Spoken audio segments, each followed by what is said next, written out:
Morning, children, and I welcome you in your civics class.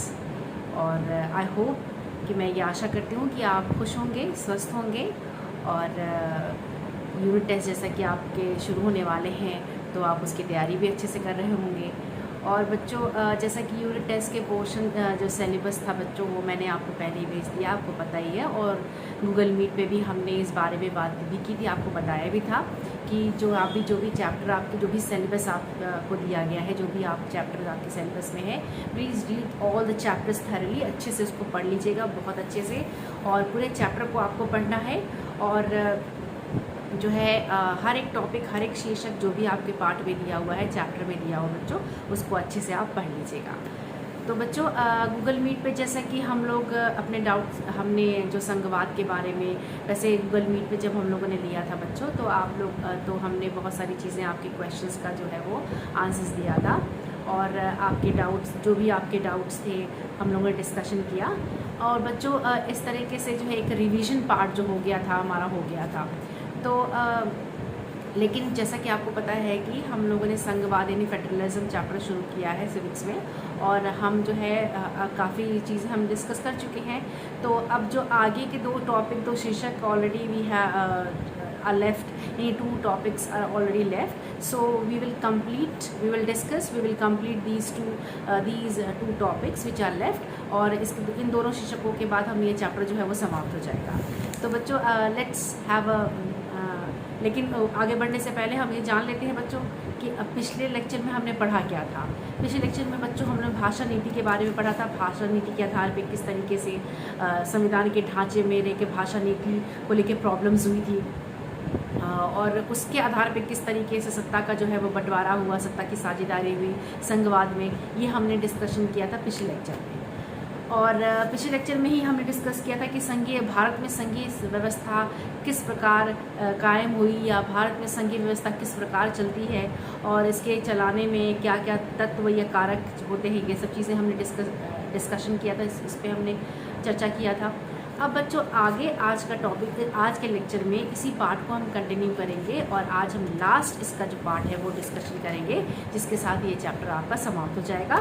और चूँकि अब मैं आपको इसके क्वेश्चन आंसर जो है मैं आपको जो है आपको सेंड कर दूंगी PDF के थ्रू बाद में, लेकिन पहले आप जो है मैं इसको पहले ख़त्म करूँगी चैप्टर को। So children, so let's start the lecture. मैं लेक्चर शुरू करती हूँ। आपको नोट्स के थ्रू मैं लेक्चर आपको पढ़ाऊँगी। लास्ट में जो है आपके स्क्रीन पे नोट्स रहेंगे ताकि आप जो है उसको अच्छे तरीके से समझ पाए और अच्छे से समझ लीजिए। Okay children, so let's start the lecture and let's complete. चलिए हम लेक्चर को शुरू करते हैं और लास्ट टू पार्ट जो है जो बचा हुआ है उसको ख़त्म करते हैं और इस पार्ट को जो है हम इस लेक्चर में जो है वो ख़त्म करेंगे। So let's start the lecture. तो बच्चों आज का जो टॉपिक है पहला आपका है वो है कि केंद्र राज्य संबंध, यानी भारतीय संघ व्यवस्था में केंद्र और राज्य का किस तरह का संबंध रहता है या होना चाहिए, यानी centre and state relationship in Indian federal system. बच्चों ये अब केंद्र राज्य के जो रिलेशनशिप है, जो संबंध है बच्चों, उसमें बहुत सारे बदलाव लगातार आते रहे हैं और इसी बदलाव का एक बदलाव, जैसे जो बदलाव आए उससे ये चीज़ पता चलता है कि व्यवहार में संघवाद किस प्रकार, किस तरीके से या किस तरह से वो मजबूत हुआ है। अब जो हम कह सकते हैं कि जो सत्ता की साझेदारी है या सत्ता का जो बंटवारा है, उसकी संवैधानिक व्यवस्था जो है उसका रियल फॉर्म, यानी उसकी जो संवैधानिक व्यवस्था यानी सत्ता के बंटवारे का जो कॉन्स्टिट्यूशनल फॉर्म है, संवैधानिक व्यवस्था है, वो वास्तविक में कैसा रूप लेगी, यह ज़्यादातर जो है इस बात पर निर्भर करता है कि शासक दल और नेता किस तरह से इस व्यवस्था का अनुसरण करते हैं। यानी कुल मिलाकर हम बात करें तो शासक दल का नेता या शासक दल का नेता इस व्यवस्था को किस प्रकार से चलाता है, इस बात पर जो है वो निर्भर करता है कि सत्ता का बंटवारा किस का संवैधानिक रूप किस तरह होगा। अब काफ़ी समय तक बच्चों यहाँ पर क्या, हमारे देश में काफ़ी समय तक एक ही पार्टी का केंद्र और अधिकांश राज्यों में शासन रहा है। बहुत, जैसे आपने देखा होगा कि बहुत सालों से कांग्रेस का शासन चला रहा था, वही केंद्र पार्टी बनती थी। तो फिर इसका व्यवहारिक मतलब तो यही हुआ कि राज्य सरकारों ने क्या किया था कि इस संघीय इकाई के रूप में अपने अधिकारों का उन्होंने प्रयोग नहीं किया, जबकि भारत तो फेडरल सिस्टम को बिलीव करता था और करता है। तो लेकिन बहुत सालों से, कई सालों से हमारा ये इतिहास रहा है, राजनीतिक इतिहास रहा है बच्चों, कि भारत में बहुत सारे जो व्यवस्था जो थी वो संघीय जो शासन व्यवस्था थी वो एक ही केंद्र, एक ही पार्टी तक सीमित थी। तो बहुत सारे राज्य थे इस संघीय इकाई का उन्होंने अपने अधिकारों का फ़ायदा नहीं उठाया। तो जब केंद्र और राज्य में अलग अलग दलों की सरकारें नहीं रहीं तो केंद्र सरकार ने क्या किया, राज्यों के अधिकारों की अनदेखी करना शुरू कर दिया। यानी जब केंद्र और राज्य में अलग अलग दलों की सरकारें रहीं, यानी जब केंद्र में अलग सरकार थी, राज्य की अलग सरकार थी, और केंद्र में एक ही पार्टी बार बार जो है सरकार बना रही थी, फॉर्म कर रही थी, तो केंद्र सरकारों ने क्या किया, राज्य सरकारों के अधिकारों की अनदेखी करना शुरू कर दी। अब उन दिनों केंद्र सरकार अक्सर जो है वो संवैधानिक प्रावधानों का दुरुपयोग करके जो विपक्षी दल होते थे उनकी सरकारों को भंग कर देती थी। तो इस तरीके से ये संघवाद की जो फीलिंग के प्रतिकूल था, ये इसके खिलाफ था, ये संघवाद की भावना के ये बिल्कुल ही खिलाफ काम हो रहा था। लेकिन बच्चों 1990 के बाद जो है ये स्थिति काफ़ी बदल गई, और इस काल में, इस समय, इस अवधि में देश के अनेक राज्यों में क्षेत्रीय दलों का जो है वो गठन हुआ, उसका उदय हुआ, और इसी दौर में केंद्र में गठबंधन सरकार की शुरुआत भी हुई थी। अब चूंकि किसी एक दल को लोकसभा में स्पष्ट बहुमत नहीं मिला, इसलिए प्रमुख जितनी भी राष्ट्रीय पार्टियां थीं उनको क्षेत्रीय दलों समेत अनेक पार्टियों का गठबंधन मिलाकर सरकार बनाना पड़ी। इससे क्या हुआ, सत्ता में साझेदारी और राज्य सरकारों की जो एक एक्सेप्टेंस जो था, यानी स्वायत्तता, यानी स्वीकृति का आदर करने की नई संस्कृति पनपी। यानी गठबंधन सरकार बनी तो इससे गठबंधन सरकार में बच्चों यही हुआ कि बहुत सारी अनेक पार्टियों ने मिलकर गठबंधन सरकार बनाया, तो इससे सत्ता के बंटवारे और राज्य सरकारों की स्वायत्तता पर, यानी उनकी जो एक आइडेंटिटी थी, उनकी जो एक अपनी की राज्य सरकार को भी ये लगा कि हाँ कि हमारा भी अस्तित्व है, तो इस तरीके उनका आदर करने की एक नई संस्कृति जो है वो पनपी। तो बच्चों आगे बढ़ने से पहले हम जान लेते हैं कि गठबंधन सरकार किसे कहते हैं। गठबंधन सरकार एक से ज़्यादा राजनीतिक पार्टी द्वारा साथ मिलकर बनाई गई सरकार को गठबंधन सरकार कहते हैं। यानी एक से ज़्यादा कोई पॉलिटिकल पार्टी होती है, वो सब साथ मिलकर सरकार का गठन करते हैं, उनको गठबंधन सरकार कहते हैं। यानी a government form by more than one political party together is called a coalition government. अब बच्चों इस प्रवृत्ति को, यानी गठबंधन सरकार के बनाने की जो प्रवृत्ति थी, या गठबंधन सरकार बनने के बाद जब सत्ता के बंटवारे और राज्य सरकार की स्वायत्तता का आदर करने की जो नई संस्कृति पनपी बच्चों, इस प्रवृत्ति को सुप्रीम कोर्ट ने एक बड़े फैसले से भी बल मिला। सुप्रीम कोर्ट ने एक बड़ा फैसला किया जिससे इस सिस्टम, इस प्रोसेस, इस प्रवृत्ति को एक बड़ा ही मजबूत बल मिला। क्या था कि इस फैसले के कारण राज्य सरकार को मनमाने ढंग से भंग करना केंद्र सरकार के लिए बहुत ही मुश्किल हो गया। अब क्या हुआ, इस प्रकार आज अगर बात करें, इस प्रकार बच्चों अगर ये हम समझें, तो आज संघीय व्यवस्था के तहत जो सत्ता का बंटवारा है वो संविधान लागू होने के तत्काल, यानी उसके बाद, तुरंत बाद होने वाले दौर की तुलना में ज़्यादा प्रभावी है। यानी अगर हम बात करें तो आज संघीय व्यवस्था में जो सत्ता का जो बंटवारे का जो सिस्टम है बच्चों, वो आज ज़्यादा प्रभावी है उसकी तुलना में। यानी आज से पहले जब एक ही पार्टी केंद्र सरकार में सरकार बना रही थी, तब जब राज्य सरकार जो है उन्होंने अपने अधिकारों की वो अधिकारों को अपना उपयोग नहीं कर पा रहे थे, और केंद्र राज्य सरकारों के अधिकारों का हनन कर रही थी या अनदेखी कर रही थी। जब सुप्रीम कोर्ट ने लेकिन उससे जब क्या हुआ कि अब क्या, जब गठबंधन सरकार बनाने की जब प्रवृत्ति चली, तो इस प्रवृत्ति पर सुप्रीम कोर्ट के फैसले ने एक बड़ा ही बल दे दिया। तो ये था आपका कि a very big decision was also taken by supreme court. क्या था कि उसमें ये था कि नाउ द सेंट्रल गवर्नमेंट, जो सेंट्रल गवर्नमेंट है, यानी जो केंद्र सरकार है, अब मतलब किसी भी इस फैसले का जो राज्य सरकार है राज्य सरकार को मनमाने ढंग से भंग करना केंद्र के लिए अब मुश्किल हो गया। अब बच्चों अगला टॉपिक, आपका लास्ट जो टॉपिक है वो है भारत में विकेंद्रीकरण।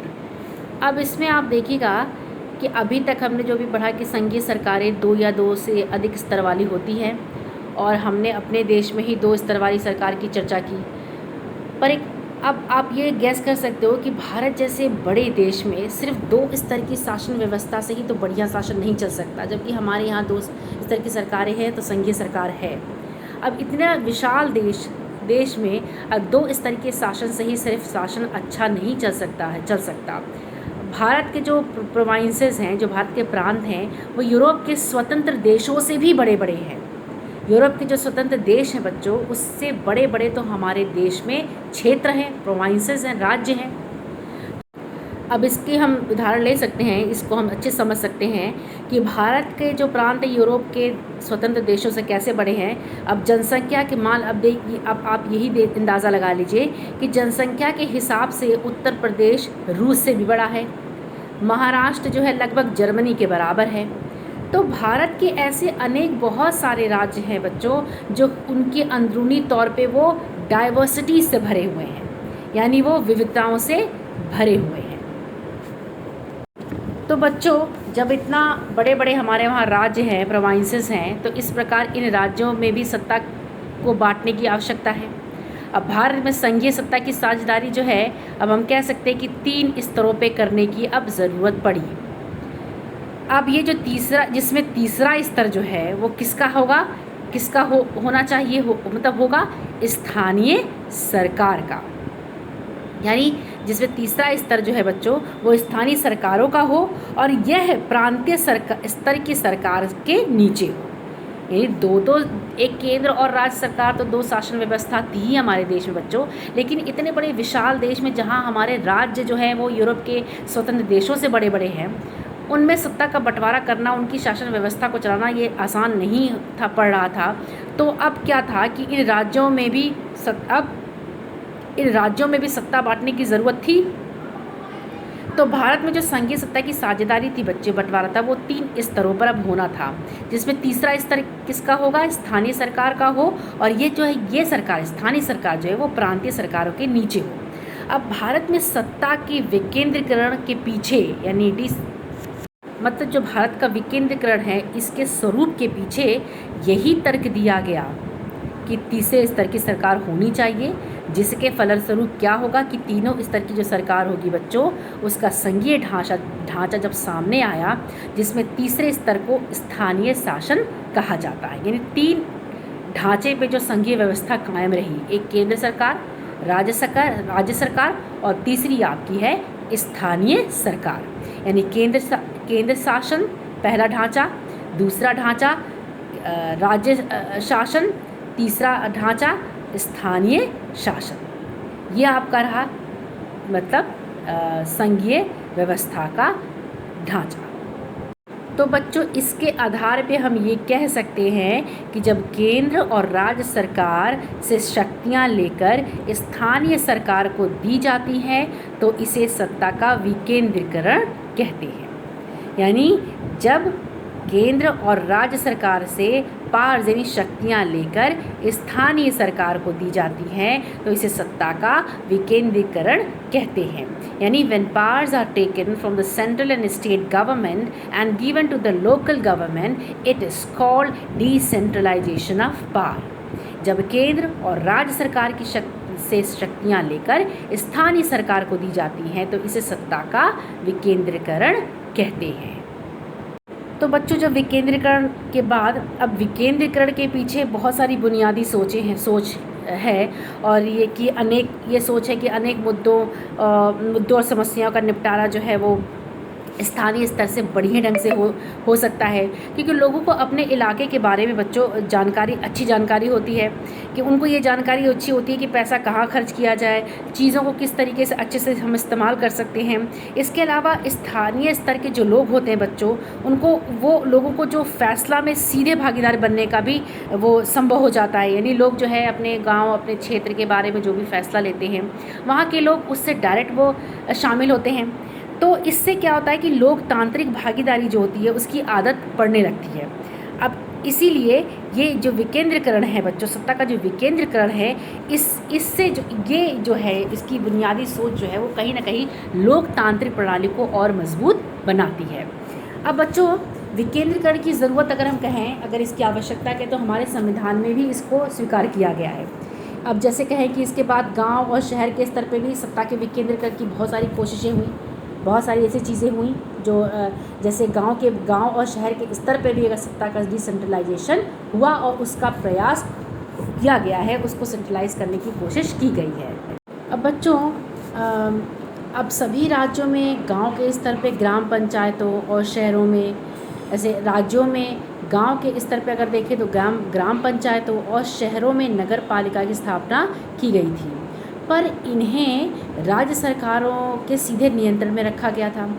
अब ये इन स्थानीय सरकारों के नियमित ढंग से तो चुनाव भी नहीं कराए जाते थे, इनके पास ना तो अपना कोई अधिकार था, ना तो संसाधन। तो इस प्रकार हम ये इस बेस पे हम कह सकते हैं बच्चों कि बहुत ज़्यादा प्रभावी ढंग से सत्ता का विकेंद्रीकरण नहीं हुआ था, और हम ये कह सकते हैं कि सत्ता का जो विकेंद्रीकरण था वो सिर्फ नाम मात्र का ही हुआ था।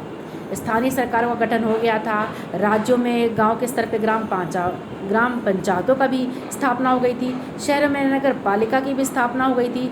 लेकिन इन स्थानीय जो सरकार जो बनाई गई थी, जैसे ग्राम पंचायत और नगर पालिका, ये जो है ये इनके लिए नियमित ढंग से चुनाव नहीं कराए जाते थे, और ना ही इनके पास अपना कोई अधिकार था और ना ही संसाधन। तो मात्र नाम का सिर्फ एक सत्ता का विकेंद्रीकरण किया गया था। अब बच्चों, लेकिन अब हम कह सकते हैं कि जब सिर्फ नाम मात्र का सत्ता का विकेंद्रीकरण किया गया था, स्थानीय सरकारों को उनको अधिकार भी नहीं दिया, उतना ज़्यादा दिया गया था, और ना ही उनको नियमित ढंग से चुनाव कराए जा रहे थे। लेकिन बच्चों, सत्ता का वास्तविक विकेंद्रीकरण बच्चों वो 1992 में हुआ।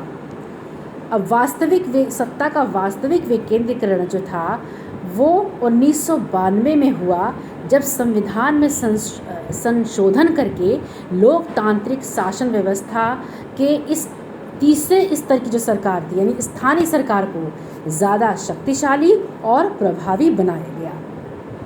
अब क्या था बच्चों कि अब इसमें किस प्रकार से कौन से संशोधन किए गए थे, कौन से जो है अमेंडमेंट्स किए गए थे। इसमें बहुत सारी ऐसी चीज़ें थी जो अमेंडमेंट 1992 में अगर देखा जाए तो वास्तविक ढंग से सत्ता का विकेंद्रीकरण किया गया। क्या किया गया कि 1992 में स्थानीय जो सरकार थी, जो तीसरे स्तर की जो सरकार थी, उसको ज़्यादा शक्तिशाली बनाया गया और उसको ज़्यादा शक्तियाँ दी गई और ज़्यादा प्रभावी बनाया गया। और वो कौन कौन से संशोधन थे? पहला था ये बच्चों कि जब अब स्थानीय जो स्वशासी जो इकाई थी, अब उसमें वो नियमित चुनाव जो है नियमित रूप से कराएंगे। मतलब स्थानीय सरकार के लिए भी चुनाव नियमित रूप से होंगे, संवैधानिक ढंग से होंगे, संविधान के थ्रू होगा। और जो निर्वाचित जो इकाई है, जो आपका स्वशासी इकाई है, निकाय है, उसके जो मेंबर्स होंगे, सदस्य होंगे, और उसके जो पदाधिकारी होंगे, उनके पदों में अनुसूचित जनजातियों और पिछड़ी जातियों के लिए भी सीटें आरक्षित होंगी। तीसरा था कि कम से कम उसमें 1/3 पद जो होगा वो महिलाओं के लिए भी आरक्षित होगा। और हर राज्य में पंचायत, यानी चौथा था आपका कि हर राज्य में तीसरा था कि हर राज्य में पंचायत और नगर पालिका चुनाव कराने के लिए राज्य जो है वो चुनाव आयोग नामक स्वतंत्र संस्था का गठन भी किया जाएगा। यानी जैसे आपका होता है ना कि चुनाव कराने के लिए चुनाव आयोग सब मैनेजमेंट करती है, उसी तरीके से वहाँ पे स्थानीय सरकार में चुनाव कराने के लिए भी एक चुनाव आयोग का गठन किया जाएगा। अब अगला था कि अगला आपका जो है पांचवा था कि हर सरकार को अपने राजस्व, यानी इससे पहले जो था पॉइंट वो चौथा पॉइंट था बच्चों। अब ये पांचवा था कि हर सरकार को जो है, राज्य सरकारों को अपने राजस्व और अधिकारों का कुछ हिस्सा जो है वो इन स्थानीय सरकार को देना पड़ता है। यानी राज्य सरकार को अपने रेवेन्यू सिस्टम से, यानी कुछ उसमें धनराशि, और केंद्र सरकार अपनी धनराशि, थोड़ी थोड़ी धनराशि कुछ हिस्सा जो है उसका वो इन स्थानीय निकायों को देना पड़ता है। अब सत्ता में भागीदारी की जो ये प्रकृति है बच्चों, राज्य में अलग अलग है। यानी हर राज्य की जो है सत्ता की जो भागीदारी की जो ये प्रोसेस है, जो ये सिस्टम है, जो नेचर है, वो हर राज्य में अलग अलग है।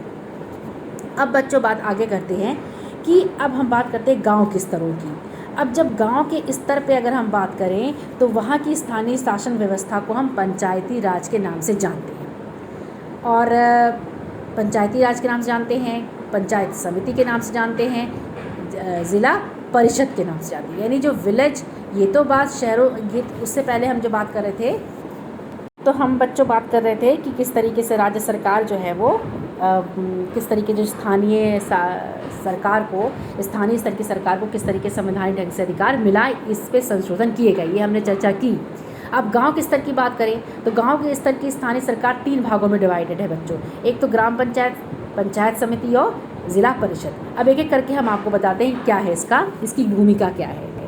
अब बच्चों बात करते हैं पहले ग्राम पंचायत की, कि जैसे गांव लोकल आपने भी पढ़ा ना कि गांव के स्थल मतलब जो गांव के स्तर पे जो स्थानीय शासन व्यवस्था होती है वो 3 भागों में बांटी जाती है, पंचायती राज, पंचायत समिति और ज़िला परिषद। तो बच्चों अब जैसे है कि पहले हम पढ़ते हैं ग्राम पंचायत, यानी प्रत्येक गांव में या कुछ राज्यों में ग्राम के ग्रुप यानी समूह की एक ग्राम पंचायत होती है। और ये एक तरह की परिषद है जिसमें कई मेंबर्स और सदस्य होते हैं और एक अध्यक्ष होता है। सदस्य वार्डों से चुने जाते हैं और उन्हें जो है वो पंच कहा जाता है। अध्यक्ष को प्रधान या सरपंच कहा जाता है। इनका चुनाव गांव अथवा वार्ड में रहने वाले जो लोग हैं वो सभी वयस्क लोग, एडल्ट लोग जो होते हैं वो मतदान के ज़रिए उनका चुनाव करते हैं प्रधान का।